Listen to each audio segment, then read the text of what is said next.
Saudações a todos, meu nome é Ana Caroline, eu sou mestranda no programa de pós-graduação em Educação da Universidade Federal de Sergipe, sob a orientação do professor Dr. Luiz Anselmo.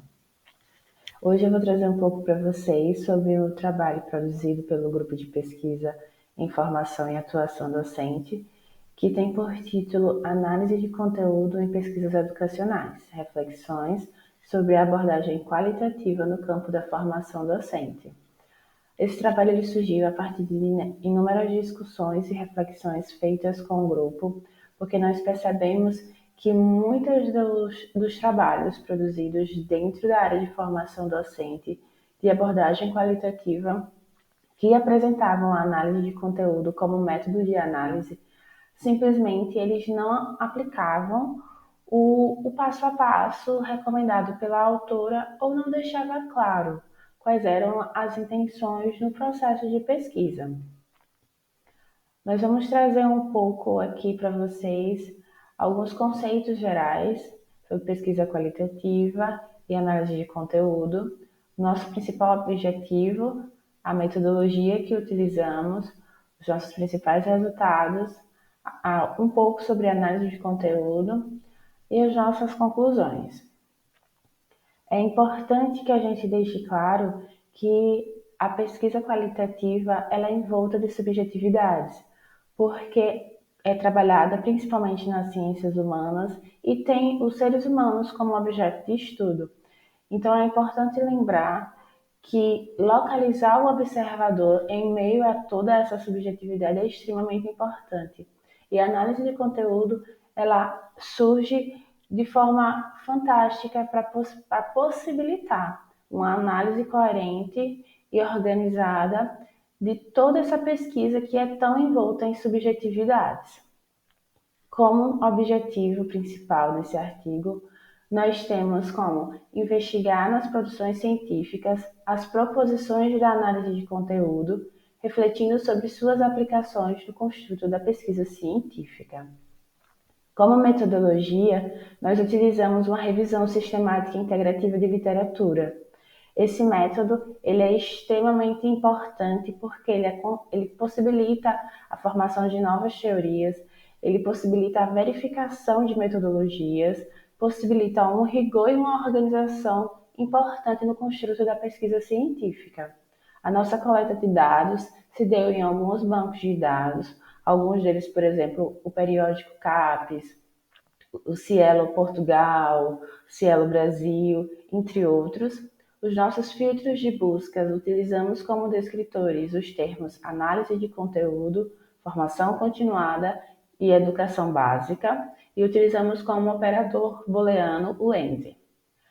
Após essa busca, nós conseguimos o aporte de 48 artigos, criamos esses artigos a partir do aplicativo Ryan, e após essa triagem, nós finalizamos com 25 trabalhos ao todo.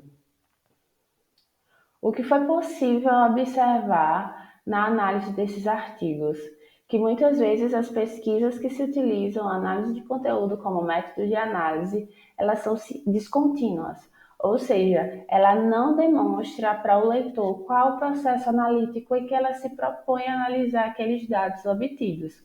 Ou seja, 56% dos trabalhos que nós analisamos não detalharam a aplicabilidade da análise de conteúdo.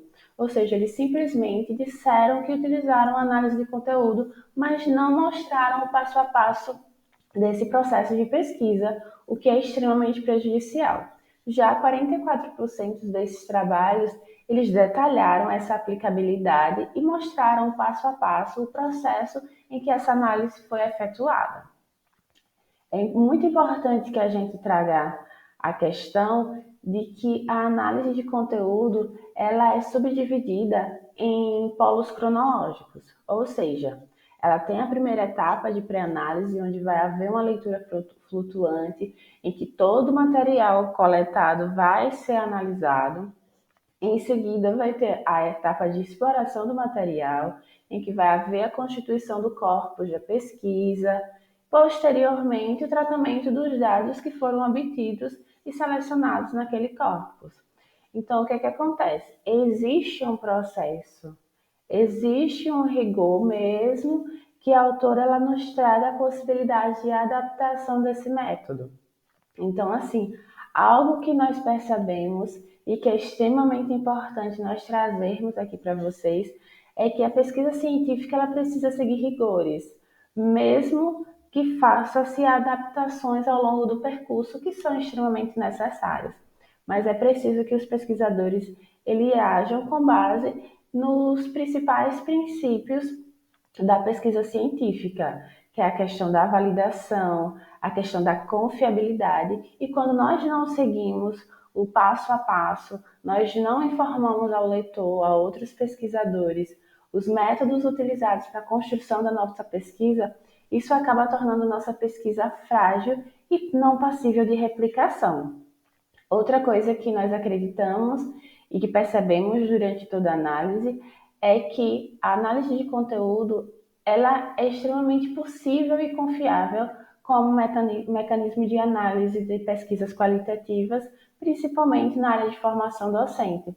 Por quê? Porque ela permite adaptações em seu processo.